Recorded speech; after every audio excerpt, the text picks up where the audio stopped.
বিসমিল্লাহির রহমানির রহিম। প্রিয় শিক্ষার্থীবৃন্দ, welcome to digital education Bangladesh. আজ আমরা শিখব কর্মমুখী প্রকৌশল শিক্ষা ৩ অষ্টম শ্রেণী ৩য় অধ্যায়ের আধুনিকতার ৬ কাঁচ ও থাই অ্যালুমিনিয়াম অনুশীলনী ৩ এর সংক্ষিপ্ত প্রশ্নোত্তর। সংক্ষিপ্ত প্রশ্নোত্তরের মধ্যে ১ নম্বর প্রশ্ন ছিল বিভিন্ন প্রকার কাঁচের নাম লেখো। উত্তর: নির্মাণ এবং শিল্পক্ষেত্রে ব্যবহৃত কয়েকটি প্রধান প্রকারের কাঁচের নাম এখানে দেওয়া হলো। এটা হচ্ছে ফ্লোট গ্লাস, এটি সাধারণ কাঁচ। টেম্পারড গ্লাস, তাপ দিয়ে শক্ত করা নিরাপত্তার কাঁচ। লেমিনেটেড গ্লাস, দুটি কাঁচের মাঝে প্লাস্টিকের স্তর দিয়ে তৈরি করা কাঁচ। তারযুক্ত কাঁচ, কাঁচের মধ্যে তারের জাল বসানো থাকে। পেটানো বা নকশাযুক্ত কাঁচ, এটি অস্বচ্ছ কাঁচ, তাতে বিভিন্ন নকশা থাকে, এখানে সব দেখানো হয়েছে। ২ নম্বর, কাঁচের কয়েকটি ধর্ম ও গুণাগুণ লেখো। উত্তর হলো কাঁচের কয়েকটি গুরুত্বপূর্ণ ধর্ম গুণাগুণ নিম্নরূপ: স্বচ্ছতা, কাঁচ আলোক রশ্মিকে নিজের মধ্য দিয়ে যেতে দেয়। ভঙ্গুরতা, কাঁচ আঘাত লাগলে সহজে ভেঙে যায়। অনিয়তকার কঠিন পদার্থ, এর কোনো একটি নির্দিষ্ট স্ফটিকের কাঠামো নেই। তাপ ও বিদ্যুৎ অপরিবাহী, এটি তাপ ও বিদ্যুৎ পরিবহনে বাধা প্রদান করে। মরিচারোধী, এটি ক্ষয়রোধী ও এতে মরিচা সহজে মরিচা ধরে না।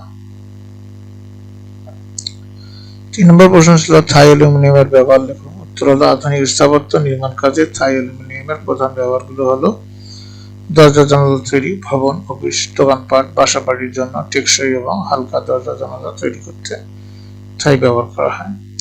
পার্টিশন ওয়াল, অফিসের অভ্যন্তরীণ স্থানকে আলাদা করার জন্য কাঁচের সাথে পার্টিশন বা বিভাজন দেওয়াল তৈরি করতে এর ব্যবহার করা হয়। পর্দা দেওয়াল, বহুতল ভবনের বাইরের দিকে পুরো কাঁচের ফ্রেম কাঠামো তৈরি করতে এই থাই অ্যালুমিনিয়াম ব্যবহার করা হয়। শোকেস, বিভিন্ন দোকানের পণ্য প্রদর্শনের জন্য শোকেস বা কাউন্টার তৈরিতে ব্যবহার করা হয়। এরপরে ৪ নম্বর, থাই অ্যালুমিনিয়ামের কয়েকটি ধর্ম ও গুণাগুণ লেখো।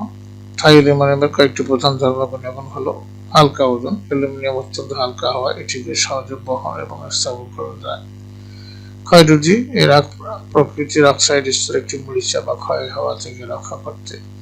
নমনীয়তা, অ্যালুমিনিয়াম সহজে বাঁকানো বা বিভিন্ন আকার ও ডিজাইনে ঢালাই করা যায়। শক্তিশালী, হালকা হওয়া সত্ত্বেও এটি কাঠামোকে পর্যাপ্ত দৃঢ়তা প্রদান করে।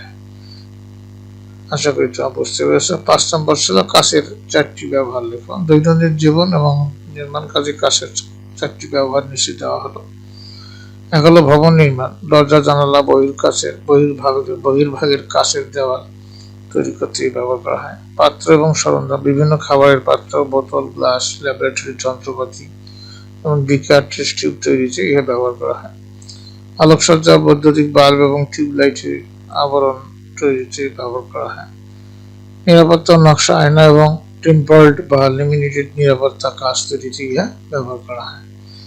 প্রিয় শিক্ষার্থীবৃন্দ, এই ছিল ৫টি প্রশ্ন।